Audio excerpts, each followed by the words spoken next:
Salam, hər vaxtınız xeyirli olsun, dəyərli izləyicilərimiz. 21-ci əsr kompetensiyalarından digər üçüncüsü olan riyazi, elmi, texnoloji və mühəndislik kompetensiyası var. Bunlardan birincisi riyazi kompetensiyaya biz baxarıq. Nədir riyazi kompetensiya? Riyazi kompetensiya dedikdə, deməli, riyazi kompetensiyanın tərifində bizə bildirir ki, bir gündəlik həyatda, təhsildə və peşə fəaliyyətində qarşıya çıxan müxtəlif problemləri həll etmək üçün riyazi düşüncədən məqsədyönlü şəkildə istifadə etmək bacarığıdır.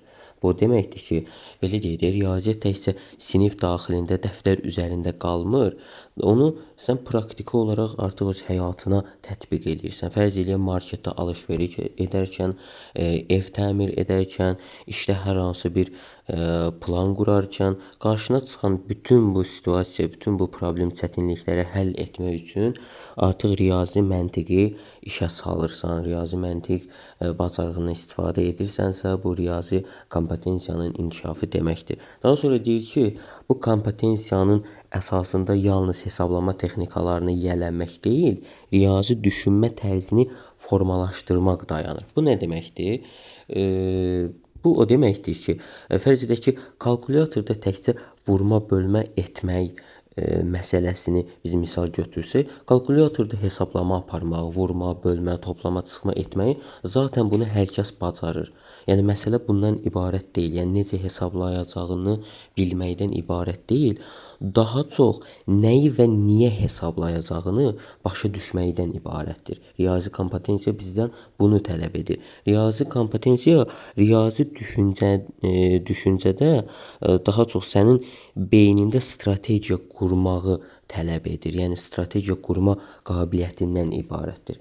Daha sonra deyir ki, bu kompetensiyada deyir ki, nümunələri ümumiləşdirmək, qanuna uyğunluqları görmək, məntiqi riyazi arqument qurmaq deyir ki, riyazi kompetensiyanın bir hissəsidir. Bu nə deməkdir? Yəni ətrafdakı hadisələrə baxıb bir sistem qurmalıyıq. Bunu bir sistem kimi biz görməliyik. Məsələn, hər hansı belə deyək, hər hansı bir ay götürürük, həmin ayın xərclərini biz əsas götürürük və burada belə bir sual ortaya qoya bilərik ki, belə deyək, mən bu ay nə qədər xərc çəkdim və xərclərim niyə artdı? Bu suala cavab tapmaq üçün faktlar yığırıq, nümunələr yığıb, sonda ümumiləşmiş bir nəticəyə gəlirik. Ümumiləşmiş bir nəticə çıxarırıq.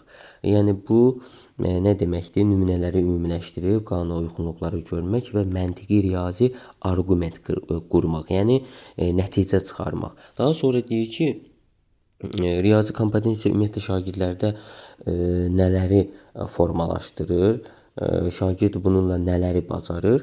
Baxın, məişətdə rast gəldiyimiz bütün situasiyalar, məsələn, büdcənin planlaşdırılması olsun, nisbət faiz məsələləri olsun, məsafə hesablaması olsun, vaxt hesablaması olsun, bütün bu riyazi modelləri belə deyək, şagird riyazi kompetensiya vasitəsilə yerinə yetirir. Həyatdan bir nümunə çəkək. Fərz eləyək ki, şagird yay tətilinə gedəcək və savadlı şagird oturur, hesablama aparır ki, bu nə qədər, yəni neçə kilometr yol gedəcək, burada məsafəni hesablamış olur, maşın nə qədər yanacaq yandıracaq, nisbəti hesablamış olur, otel və yaxud da yemək pulu xərcləri nə qədər olacaq, büdcəni hesablamış olur. Bütün bunları bir kağız üzərində yazırsa, deməli artıq o neynəmiş olur? Belə deyək, riyazi bir model qurmuş olur. Yəni bütün bu bildiklərini riyazi modelə çevrilmiş olur. Bu riyazi kompetensiyanın şagirddə formalaşmasının göstəricisidir. Daha sonra deyir ki, diaqram və qrafikləri oxuyur, şərh edir, statistik məlumatları müqayisə edilir. Bu nə deməkdir? Fərz edək ki, xəbərlərdə və yaxud da telefonda bir qrafik görür. Görür ki, qrafik analitikaya baxır, görür ki, bu ay internetdən nə qədər istifadə edir və görür ki, burada ay ərzində internetdə boş keçirdiyi vaxtlar daha çoxdur. Yəni xəttin orada belə deyək, analitik yuxarı aşağı düşməsini izləyəndə görür ki, burada boş itirdiyi vaxt daha çoxdur.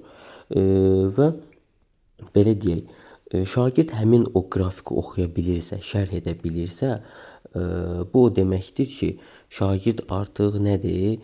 Diaqram və qrafik deməli şərhləri oxuya bilir, statistik məlumatları müqayisə edə bilir.